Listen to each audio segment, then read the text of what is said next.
Chapter 13. A Lone Star in a Sea of Light.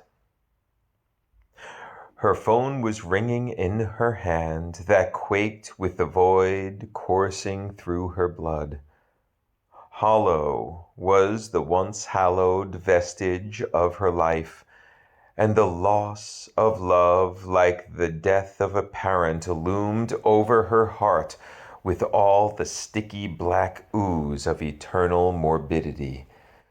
She had, and now had not, within her reach the sweet joys of love.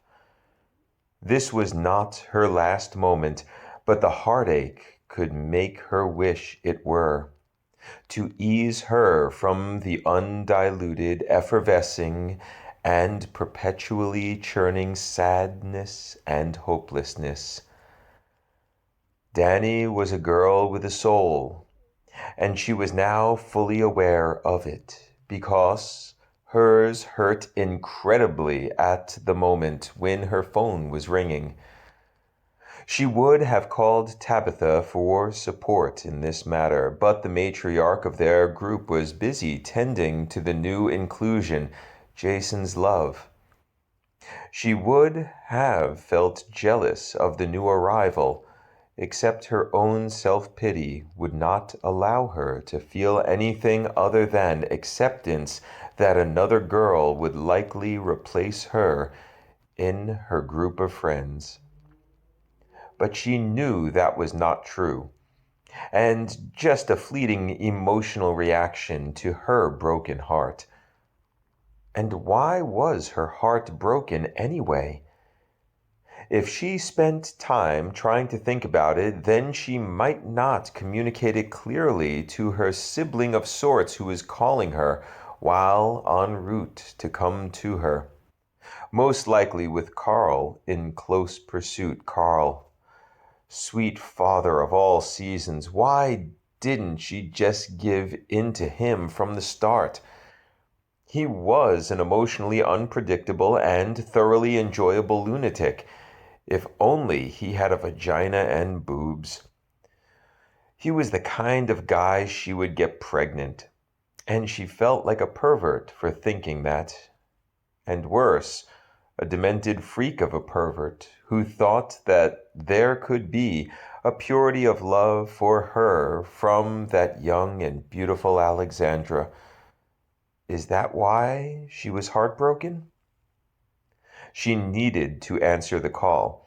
"I'm here," she said into the phone, walking forward with little compulsion to consider any part of her movement or self. "And where's here?" Jason asked immediately. She looked around to see a street sign. "I'm walking south on Airport Boulevard, but I'm in the middle of a block. I know I passed 15th already, and I see a cemetery across the street," she said in an automatic sort of haze. "On my way," Jason said. "Now talk to me, Danny. What happened to you tonight?" "It feels so bad, and I feel like such a jerk and child for not having the ability to be above it." She was not going to stop talking, but could hear Jason making soothing noises to let her know he was still on the line.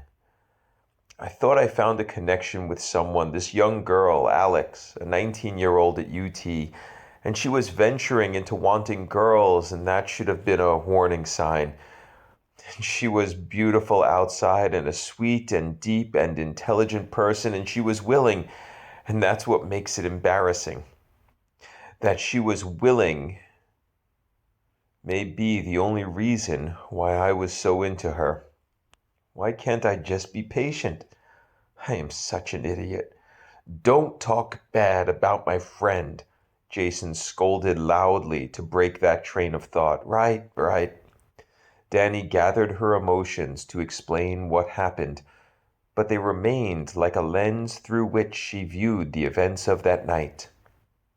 "I wanted to take things slow and let things grow between her and me over 2 years so she could decide, really decide, if I was who she wanted, and that I wasn't just an experiment for her.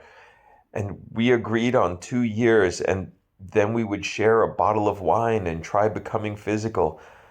And then during dinner, she texts me, and I see after dinner that she picked up a bottle of wine, and it is nowhere near 2 years, but she is gorgeous and she wants me. And I, Danny felt her tears before she recognized that she was crying, and then understood that she felt ashamed.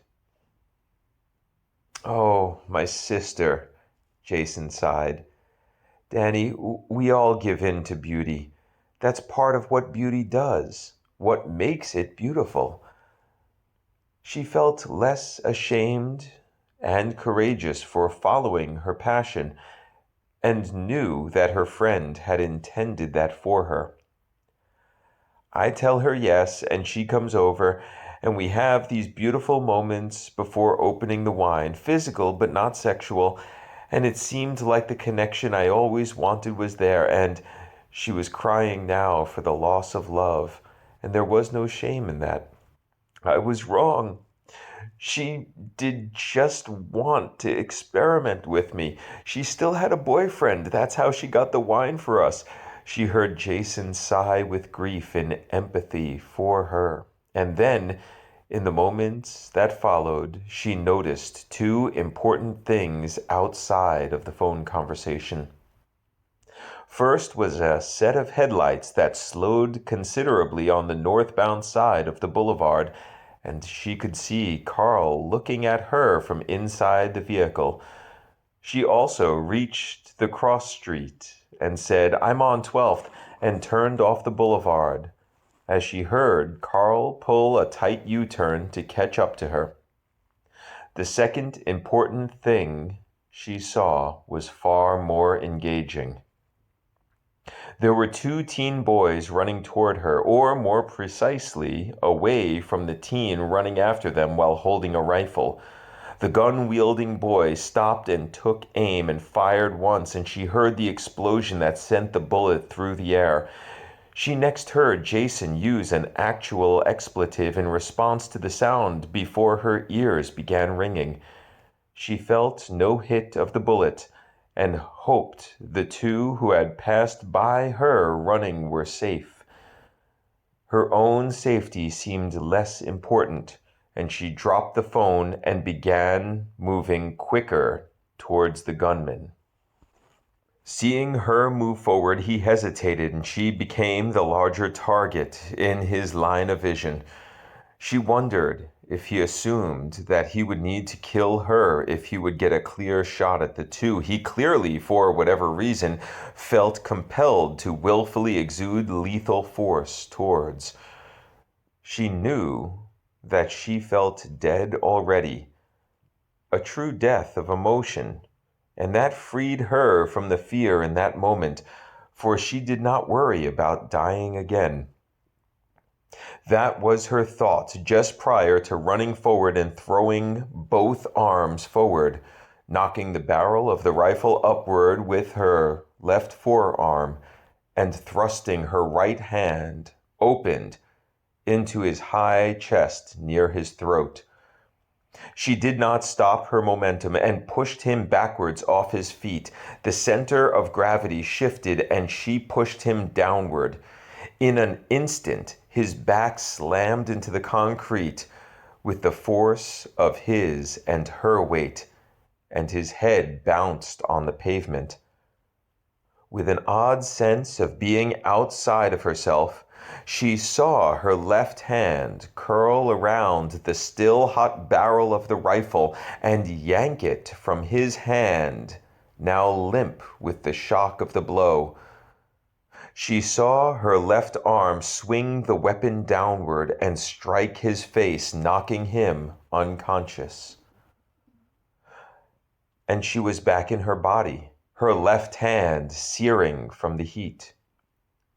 Her heartache was no longer the focus of her concern, and the emotional turmoil now seemed released. Put into the action she had just performed without thought or calculation or self-reflection. It was done, and she had done it. And now the first concern she had was whether this person would become conscious again soon.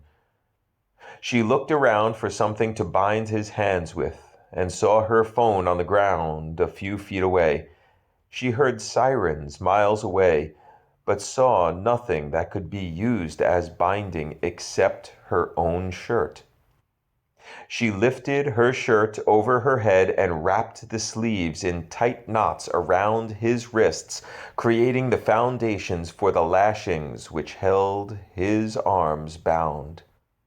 She leaned up from the task, hoping the police would arrive soon, and saw Carl standing near her phone, dumbfounded at how he somehow wound up seeing Danny in her bra that night.